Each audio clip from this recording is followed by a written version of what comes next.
Bonjour et bienvenue au sein du podcast Où ça mène quand on s'aime, celui qui donne la parole aux conjoints d'agriculteurs.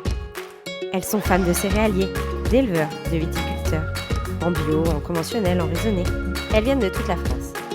Certaines sont tombées dans l'agriculture toutes petites, d'autres la découvrent jour après jour. Elles jonglent entre la ferme, la famille, leur métier et portent une force incroyable. Moi c'est Marion et avec ce podcast, j'espère que certaines d'entre vous se reconnaîtront dans leurs propos, trouveront des conseils, des échos à leur vie, prendront peut-être un peu de recul, trouveront du soutien, ou simplement verront une mise en lumière de ce qui se vit, souvent dans l'ombre, au cœur des fermes. Ici, c'est de la good vibes, de la sororité, du partage, et un vrai souffle de girl power en agriculture.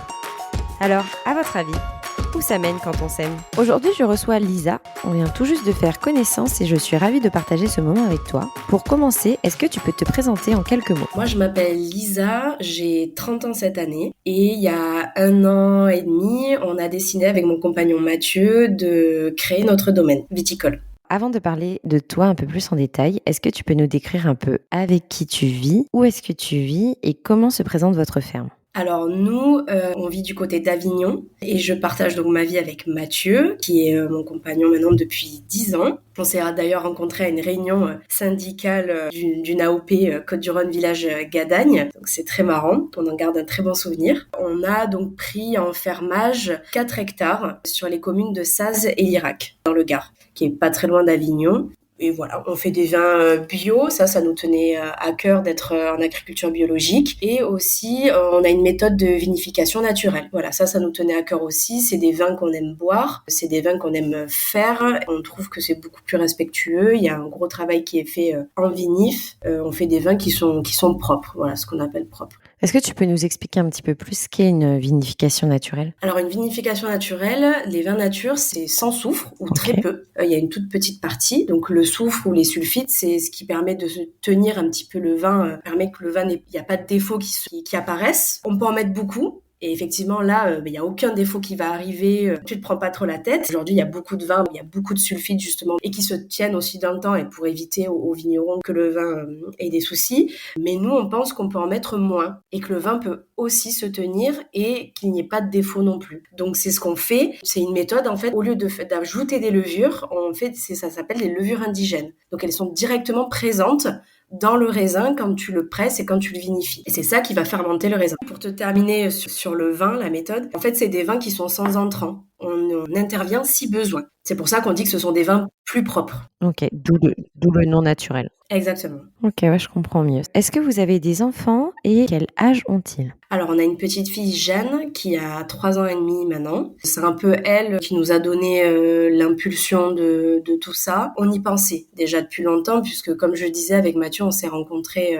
il y a 10 ans à une réunion syndicale. Moi, je commençais tout juste ma carrière, j'étais assistante commerciale. Aujourd'hui, je suis responsable commerciale pour une cave coopérative et j'ai travaillé dans d'autres domaines sur les 10 années là qui précède. Et Mathieu, lui, venait de finir son BTS Viti-Ono et faisait du vin donc pour un domaine. Donc il a fait 10 ans comme ça, il a travaillé pour d'autres domaines aussi. Et en fait, on s'est dit, quand même, on est un couple, je veux dire, toi tu fais du vin, moi je sais vendre le vin, peut-être qu'on peut en tirer quelque chose. Et avant la naissance de Jeanne, on y avait déjà réfléchi, mais moi j'avais peur. Honnêtement, j'avais peur. Je m'en sentais pas vraiment capable, je me disais que on n'était pas à la hauteur de ça, de vendre notre propre vin, de le faire. J'avais un peu peur et puis à la naissance de Jeanne, en fait, je crois que ça m'a fait un peu un déclic. Et avec Mathieu, on s'est regardé, on a dit mais qu'est-ce qu'on va laisser de tout ça à Jeanne ? Quelle valeur on va lui laisser ? Alors c'est sûr, on gagnait très bien notre vie, on était très très bien payés, pour être tout à fait honnête. Mais en fait, on se retrouvait pas trop dans ce qu'on faisait. On avait envie de faire les vins qu'on avait envie de faire. On avait envie de vendre notre vin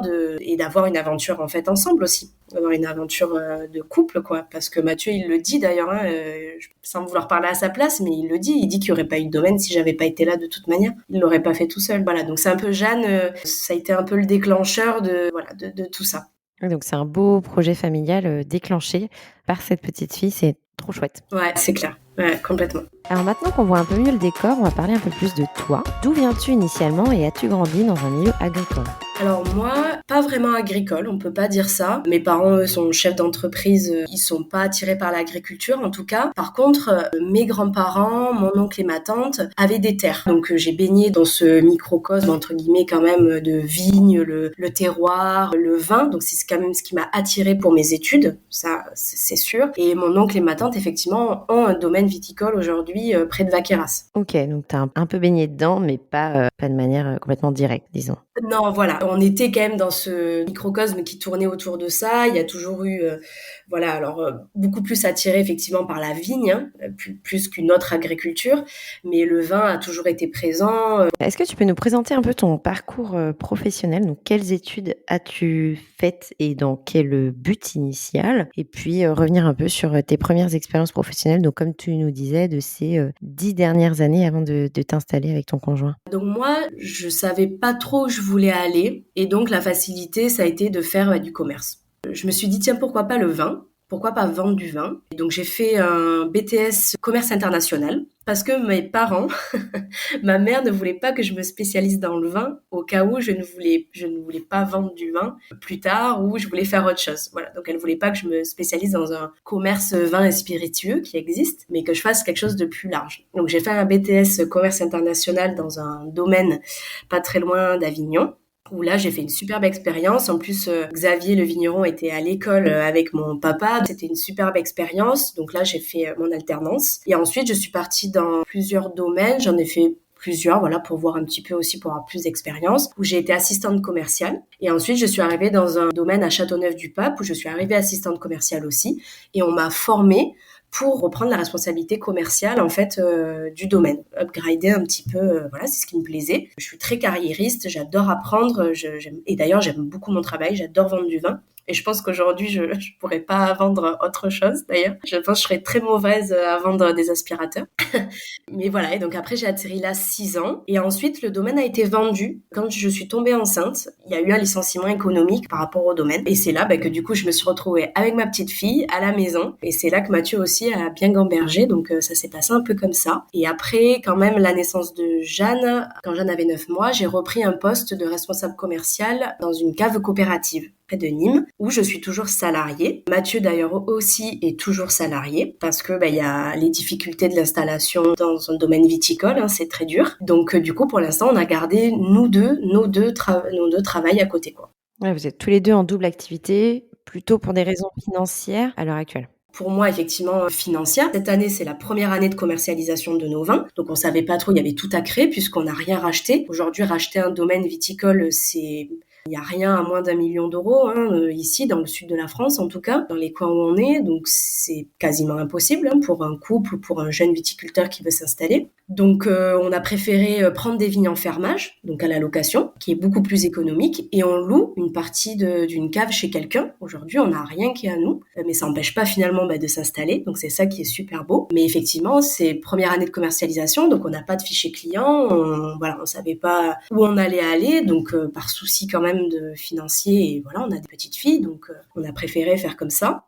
Et Mathieu, on a préféré faire comme ça aussi parce que financièrement, il y a une entente en fait avec un coopérateur, c'est une solidarité vigneronne, on va dire. C'est que Mathieu travaille pour lui, donc il a quand même un salaire tous les mois, mais en contrepartie, il nous prête ses outils viticoles. Donc ça nous a permis aussi de ne pas investir dans des outils comme un tracteur ou d'autres choses pour travailler la vigne, qui sont aussi très imposants pour une première année, quoi. Voilà, en termes financiers. Donc c'est un bon deal aussi, et ça nous aide pas mal finalement pour nous installer. Ok, je savais pas du tout que ça pouvait exister et c'est super du coup pour pouvoir aider un jeune couple qui souhaite s'installer et créer son propre vin. Je trouve ça vraiment super. Est-ce que toutes ces adaptations-là, ça vient de vous? C'est vous qui vous êtes démenés à en discuter autour de vous, à aller chercher des contacts, des aides? Oui, en fait on s'est dit, bon, entre guillemets, je dis bien entre guillemets, on n'a pas de sous, on veut monter notre domaine. Bon, il faut qu'on en ait un peu. Le premier truc qu'on a fait, c'est qu'on a vendu notre voiture.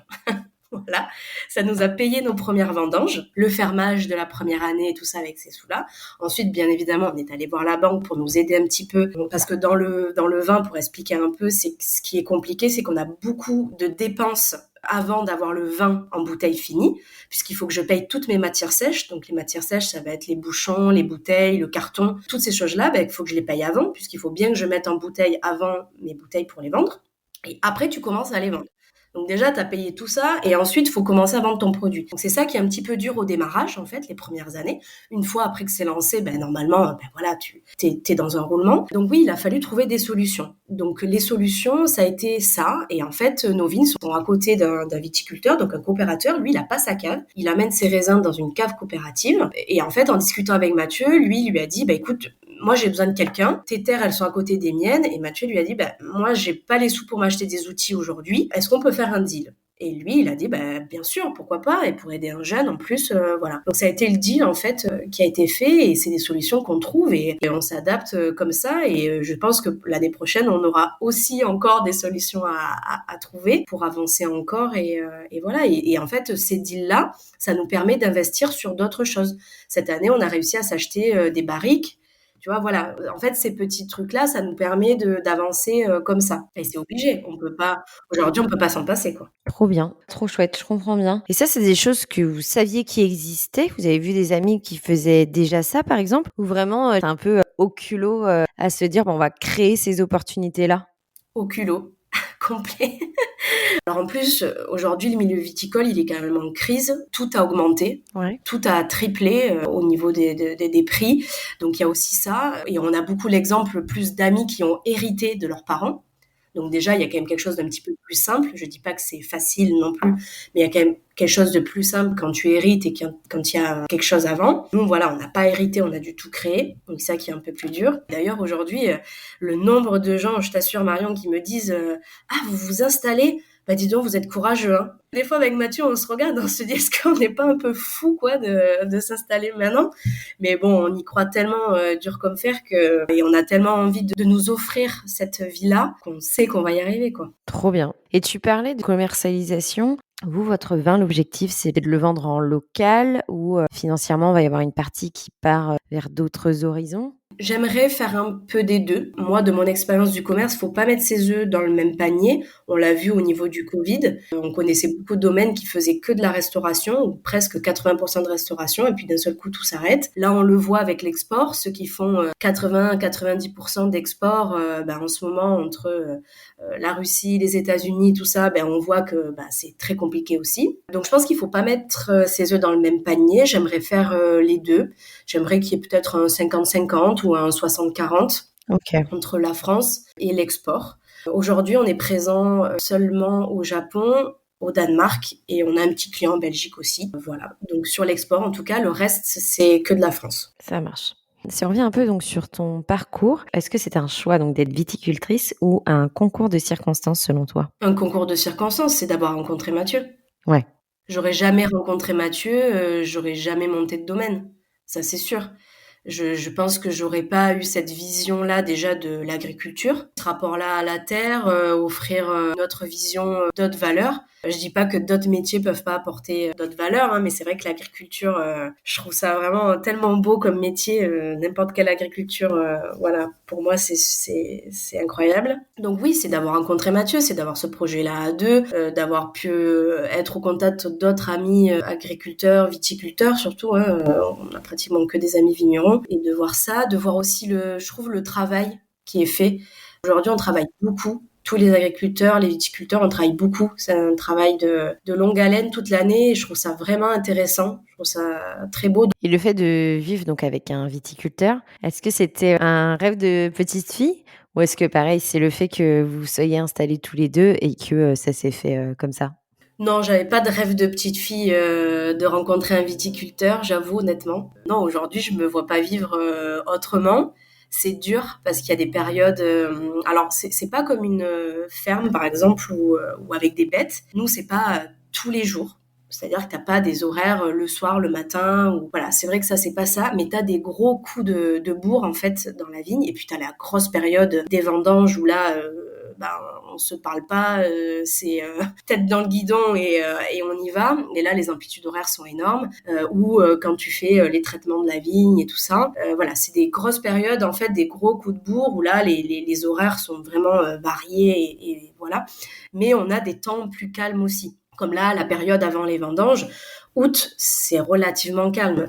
Il y a beaucoup d'ailleurs de vitis qui partent en vacances 15 jours ou 3 semaines avant les vendanges, quoi, au mois d'août. Donc, parce que c'est la période vraiment calme. Bon, tout ce qui est fait à faire dans la vigne est fait. Ta cave, normalement, est nettoyée et tu rentres de vacances et les vendanges attaquent, quoi.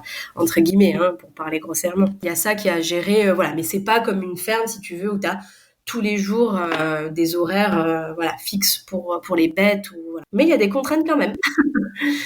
C'est justement, quelles sont vos missions sur l'exploitation à l'un et à l'autre? Comment est-ce que vous répartissez toutes les tâches à faire? Et justement, on est bien complémentaires puisque moi, je m'occupe vraiment, je le décharge de toute la partie administrative et commerciale. Il me donne un peu de temps en temps des coups de main et puis il vient quand même sur les salons pour rencontrer des clients et tout ça. Ça, c'est quand même important qu'il nous rencontre tous les deux parce que ça reste lui, donc du coup, le vigneron. C'est Mathieu qui fait le vin aujourd'hui et qui s'occupe de la vigne. Moi, après, je l'aide quand même dans la vigne. Je vais avec lui, voilà, quand il y a besoin, des coups de bourre. Et puis aujourd'hui, comme on a gardé nos 2 emplois, et c'est beaucoup le week-end en fait. Hein. On a des semaines à rallonge où on s'occupe en fait de la vigne et aussi de la cave, hein, de la mise en bouteille, de tout ça. On le fait souvent le week-end. Donc on se répartit comme ça. Oui, je comprends bien. Maintenant qu'on te connaît un peu mieux, on va un peu s'intéresser à ton quotidien donc de vie, de famille avec un viticulteur. Tu nous as parlé un petit peu de votre rencontre. Quand tu as su donc qu'il était dans le domaine des vignes et peut-être qu'il t'a parlé à l'époque de devenir viticulteur ou pas, c'est une autre question. Qu'est-ce que tu as ressenti donc au fait que c'était un homme impliqué dans le milieu agricole et dans le milieu viticole? Ça m'a plu parce que déjà, on avait les mêmes centres d'intérêt. Et c'est vrai que lui aussi, c'était la première fois qu'il rencontrait une fille qui était dans le monde du vin. Donc du coup, lui, ça lui permettait aussi que je comprenne aussi ses contraintes de vie et son métier, et on partageait aussi le vin parce que du coup, il y avait ce partage-là, d'échanger, de discuter de différents vins et tout ça. Donc il y avait cet échange-là entre nous et ça m'a plu aussi. Je pense que c'est ce qui fait qu'on a matché, on a bien matché aussi. Et non, on n'a pas parlé d'avoir l'exploitation, il m'en a pas parlé dès le départ. Ça n'a pas du tout été une fin, en tout cas au début en soi, quoi. Voilà, ça on n'en parlait pas du tout. Lors de votre installation, comment est-ce que vous l'avez vécu tous les deux? Est-ce que pour votre couple et votre famille, il y a eu des difficultés ou au contraire, ça vous a rapprochés, ça vous a permis de vous découvrir un peu plus l'un et l'autre? Donc quand on a décidé de prendre les vignes, ça s'est fait un peu, je crois, sur un coup de tête. Et je pense que si ça s'était pas fait comme ça, je pense que moi, j'y serais jamais allée. Je suis tellement prudente, je suis tellement no prise de risque que je pense on l'aurait pas fait. Et c'est pour ça que je pense que ça s'est pas fait avant la naissance de Jeanne parce que j'avais trop peur. Et je suis aussi un peu ce genre de fille qui se dit que c'est pas fait pour elle ou qu'elle en est pas capable, alors qu'en fait, j'en suis tout à fait capable aujourd'hui. Et on s'est installé. Donc en fait, Mathieu était dans un domaine viticole, il était en poste, il en avait marre, il rentrait tous les soirs. Moi, j'étais donc arrêtée, j'avais pas encore recommencé mon travail, j'étais avec Jeanne à la maison, et en fait, il en avait marre, il me disait, je me reconnais pas, c'est pas ça, je veux qu'on fasse autre chose. Il y avait vraiment ce truc-là en lui, quoi, de transmettre autre chose, de changer de vie. Et en fait, il m'a dit, écoute, c'est soit je donne ma démission et je pète un câble, quoi, soit on fait ça correctement et voilà, je lui donne, on fait une rupture conventionnelle et je m'en vais et on monte un projet, quoi. Et je lui dis, ok, allez, fais une rupture conventionnelle, on y va. Il a fait une rupture conventionnelle au printemps. Il est parti faire une vinif chez un vigneron qui faisait du vin nature et qui est très connu dans le monde du vin nature. Et en fait, ils se sont tellement bien entendus, donc pendant ces vendanges-là, qu'après on s'est revus, donc nous avec les femmes, et ça me tient à cœur d'en parler parce qu'aujourd'hui c'est des vrais amis. Aujourd'hui, on est très proches. Ça s'est un peu enchaîné. C'est lui qui nous a présenté un vigneron qui avait des vignes en fermage, qui pouvait potentiellement nous accueillir dans sa cave, et tout s'est fait en fait très très vite. Et donc les vendanges étaient en septembre et en janvier 2024, on avait les terres et on commençait à s'occuper des terres, à les tailler et tout ça. Donc en fait, c'est allé très très vite et ça s'est fait comme ça. Et tant mieux que ça se soit fait comme ça parce que je pense que sinon, on n'y serait jamais allé parce que j'aurais eu peur ou voilà. La première année, ça a été parce qu'on avait que les vignes à s'occuper en fait en 2024. Donc d'avoir nos 2 tafs à côté, si tu veux, c'était pas si lourd. Et après, il y a eu les vendanges. Donc moi, je travaillais, j'avais repris mon poste et tout ça. Il y a eu les vendanges. L'automne, hiver, ça a été aussi. Et puis après, en début d'année, là, ça a commencé à être compliqué. Il a fallu qu'on mette en bouteille. Mathieu a repris le taf. Et donc là, en fait, on était tous les deux pas sur l'exploitation. On avait Jeanne à s'occuper. Toute cette année-là, ça a été une lourde période parce qu'on a beaucoup travaillé les week-ends. Mathieu a fait des journées à rallonge pour le domaine. Il fallait mettre en bouteille. Il fallait le vendre parce qu'il fallait quand même qu'on engrange un peu des sous sur le domaine. Il fallait rembourser nos prêts, rembourser les fournisseurs. Je vais être honnête, l'année, elle a été rude. Elle a été très rude. On s'est beaucoup engueulé, on s'est beaucoup éloigné par moments parce qu'on était fatigués de tout gérer. On a été très fatigués. Et à un moment donné, on s'est même dit, mais est-ce qu'on fait pas une connerie, quoi? Est-ce que c'est pas trop? Est-ce que c'était pas trop gros pour nous? On a commencé à vendre notre vin. Et on a commencé à avoir plein de retours positifs. On a eu des recommandes de clients. Et là, on s'est dit, bon, ben voilà, ça paye un peu. Tout le travail, tout ça, eh ben, ça paye un peu. Et ça fait du bien. Et là, ça commence un petit peu à se calmer. Mathieu va être en congé là un petit peu, donc ça va faire du bien. Mais on a annulé des vacances en juillet parce que la vigne, voilà, on pouvait pas partir parce que on avait peur qu'il y ait des petits soucis et tout. Donc on a annulé des premières vacances. Mais là, ça y est, c'est bon, on part en août. Donc ça va nous faire du bien. Il y a les vendanges qui vont arriver. Donc là, on sait très bien que c'est une période très intense pour nous. Ça définit notre année, hein. Enfin, l'année qui va arriver. Finalement. Donc oui, ça a été la première année, elle a été dure psychologiquement, financièrement. Ça a été très dur. Sincèrement, ça a été dur de tout gérer. On avait peur. On a toujours peur, je pense, hein, parce que rien n'est encore joué. Je comprends bien. Une année rude, mais bon, pour des bons résultats. Bon, maintenant, ça va se mettre en place un peu petit à petit. Oui, et surtout, en fait, je le redis, mais on n'avait pas trop le choix, en fait. Parce qu'en fait, comme beaucoup de gens, on a des charges tous les mois et qu'en fait, on peut pas se permettre de dire One Life, on verra bien, quoi. Ouais, oui, bien sûr. Je trouve que c'est aussi important d'en parler quand on a des cas comme vous, de personnes qui s'installent. On se rend pas forcément toujours compte des coulisses d'un tel projet. Mm. Je trouve ça super chouette que tu oses parler de ces difficultés rencontrées, mais aussi dans votre couple et dans votre vie de famille, c'est super important. Je trouve en plus que, contrairement à d'autres agriculteurs, la viticulture, ça fait un peu rêver les gens. Tu vois, faire du vin, les gens ils croient que, surtout en plus quand tu es dans le sud de la France, que tu as un gros mas, tu sais, vigneron, que tu fais ton vin, que c'est super, que tu le vends, c'est hyper noble. C'est pas si dur. Hein, aussi, parce que c'est sûr, on n'a pas des bêtes, hein, je reconnais, c'est moins dur, mais ça reste quand même, nous on a des aléas climatiques, enfin ça peut être dur aussi. Tu peux foirer toute une cuve et perdre aussi ta récolte quand elle est dans la cuve. Donc voilà, le vin peut, ce que tu fais, ce que toi peux faire ne peut pas plaire aussi. Tu peux ne pas arriver à vendre ton vin. C'est vrai que la viticulture fait rêver, vraiment. Et en fait non, c'est pas que ça non plus. Ça peut être très dur. On peut avoir peur aussi de perdre sa récolte. Il y a des maladies de la vigne qui peuvent être ravageuses. C'est minutieux. En plus, le vin nature c'est beaucoup plus minutieux qu'un vin traditionnel. Sans vouloir minimiser le travail des autres qui sont en trad. Mais ouais, c'est un gros taf, quoi. Donc oui, c'est dur. C'est l'installation, elle est pas facile. C'est pas facile. Donc voilà, ça fait un peu rêver, mais c'est pas comme dans les magazines, quoi. Ouais, non, c'est important de parler un peu des différents aspects autour d'un projet, je comprends. Ouais. Est-ce que vous vivez sur le domaine ou à côté ? Non, donc du coup, nous, on vit à Avignon. On avait acheté notre maison en 2019. Donc du coup, on est resté là pour l'instant. Pour l'instant, on ne trouve pas. Dans notre coin où on a nos vignes, on ne trouve pas parce que le foncier est quand même assez cher et on peut pas tout faire en même temps. Donc pour l'instant, on patiente. Donc on n'est pas à côté. On est à 30-40 minutes de route, ce qui est pas facile aussi ça à gérer. Mais bon, écoute, pour l'instant, on n'a pas le choix et on le fait. Ok, mais vous espérez vous rapprocher du domaine quand même pour faciliter peut-être votre vie de famille et puis votre vie professionnelle aussi avec les vignes plus proches. Ah oui, complètement, oui, oui.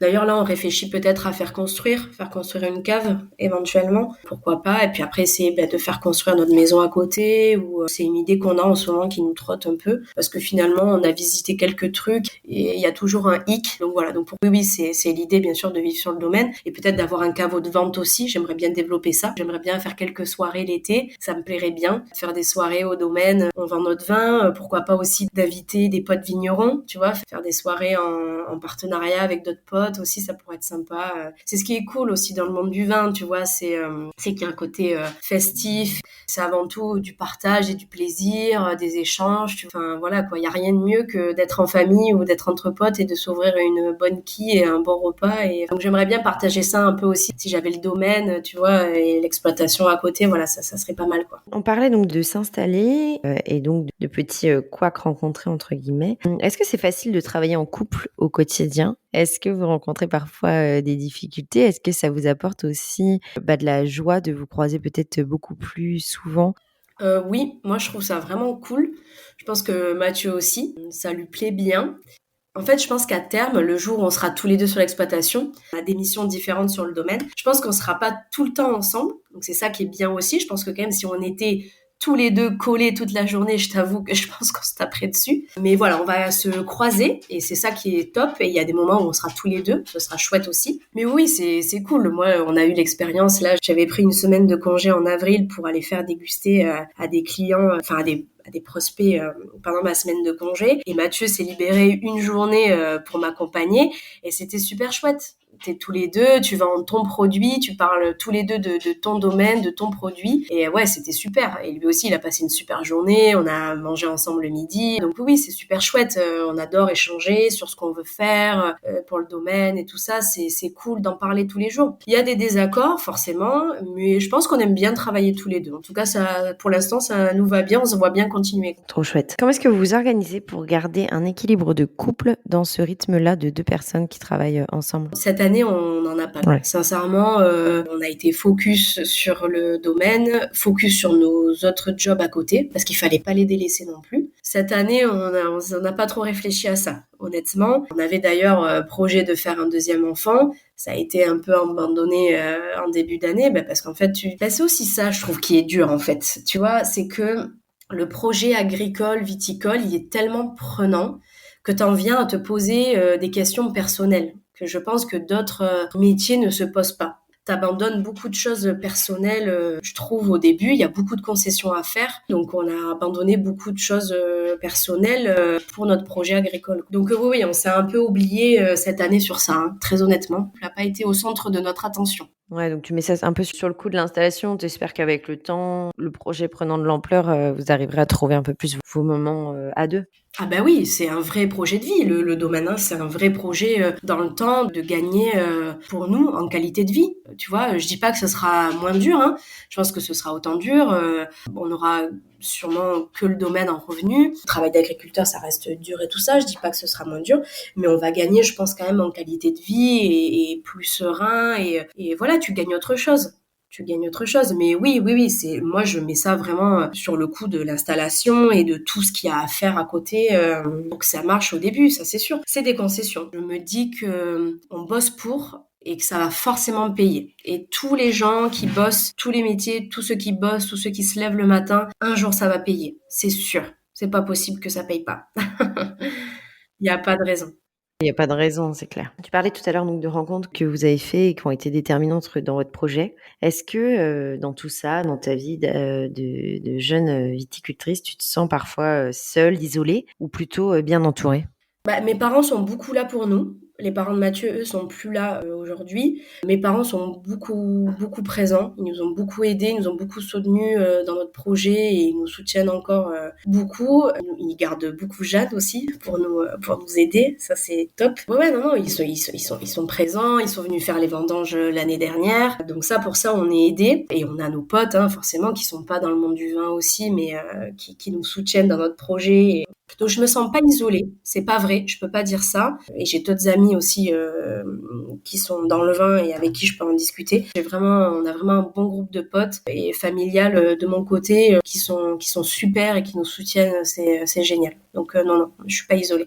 C'est primordial un bon soutien pour se lancer dans un tel projet. Ah bah oui, complètement. Comment est-ce que vous gérez donc le quotidien avec Jeanne et surtout pendant des périodes peut-être intenses comme les vendanges? Comment est-ce que s'articule votre vie de famille au quotidien? Alors au quotidien, on va dire dans les règles, c'est moi le matin qui m'occupe de Jeanne et Mathieu le soir. Mathieu va partir un peu plus tôt pour travailler les vignes, il va la récupérer. Je pense qu'il n'y a aucune semaine qui ne se passe tout le temps comme ça.